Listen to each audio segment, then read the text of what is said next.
అందరి కోసమై జనముల జెండను పట్టాలే, బతుకుల్లో వెలుగులు నింపా బహుజన వాదం ఎత్తాలే.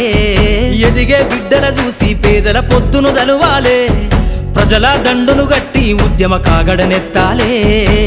నింగిలో అమరుల దలిసి నీలి వందనమంటూ చరితను రాసిన గొప్ప మహనీయుల కలలేగంటూ. ఈరోజు మదనపల్లి నియోజకవర్గం తరపున మల్లెల పవన్ కుమార్ రెడ్డి ఆధ్వర్యంలో 134వ జయంతి సందర్భంగా స్థానిక మదనపల్లి టౌన్ గొల్లపల్లిలో ఘనంగా నివాళులు అర్పించడం జరుగుతుంది. అదేవిధంగా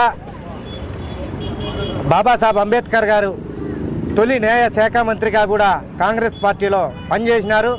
అదేవిధంగా ఎస్సీ ఎస్టీ బీసీ మైనార్టీ వర్గాలకు కూడా రాజకీయ అవకాశం కల్పించింది కూడా గతంలో కాంగ్రెస్ పార్టీనే, కద్దరగుడ్డలు నేర్పించింది కూడా కాంగ్రెస్ పార్టీనే.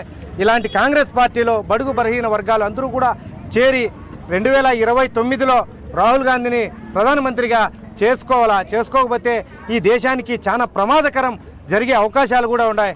అదేవిధంగా యువత ఎక్కువగా కాంగ్రెస్ పార్టీలకి చేరాలని చెప్పిందే కోరుకుంటూ జై జై భీమ్, జై భారత్, జై రాహుల్ గాంధీ.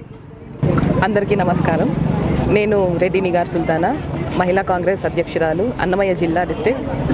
మేమందరము ఈరోజు ఇక్కడ 134వ జయంతి అంబేద్కర్ జయంతి ప్రోగ్రాంలో పాల్గొనడానికి వచ్చాము. మా మహిళలందరి తరఫున శుభాకాంక్షలు తెలియజేస్తున్నాము. అలాగే ఈరోజు ఈ సందర్భంగా వీళ్ళందరూ కాంగ్రెస్ పార్టీలో చేయడం జరిగింది. వీళ్ళందరికీ కూడా ధన్యవాదాలు. నాకు ఈ అవకాశం ఇచ్చిన కాంగ్రెస్ సోనియా గాంధీ, ఏఐసిసి ప్రెసిడెంట్ మల్లికార్జున ఖర్గే, రాహుల్ గాంధీ గారు, ఏపీసీసీ ప్రెసిడెంట్ వై షర్మిలారెడ్డి గారికి, డిసిసి ప్రెసిడెంట్ గాజుల భాస్కర్ అన్న, మన మదనపల్లె కోఆర్డినేటర్ మల్లెల పవన్ కుమార్ రెడ్డి అన్న, మరియు మన సీనియర్ నేతలు రామకృష్ణ రెడ్డి అన్న, యూత్ ప్రెసిడెంట్ ఆనంద్ అన్న, గుండాల రామచంద్రారెడ్డి అన్న, లీగల్ అడ్వైజర్ తొట్లి వెంకటరమణారెడ్డి గారు, వీళ్ళందరికీ కృతజ్ఞతలు తెలుపుకుంటున్నాను.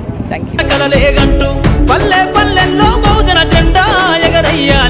అందరి కోసమై జనముల జెండను పట్టాలే, బతుకుల్లో వెలుగులు నింపా బహుజన వాదం ఎత్తాలే.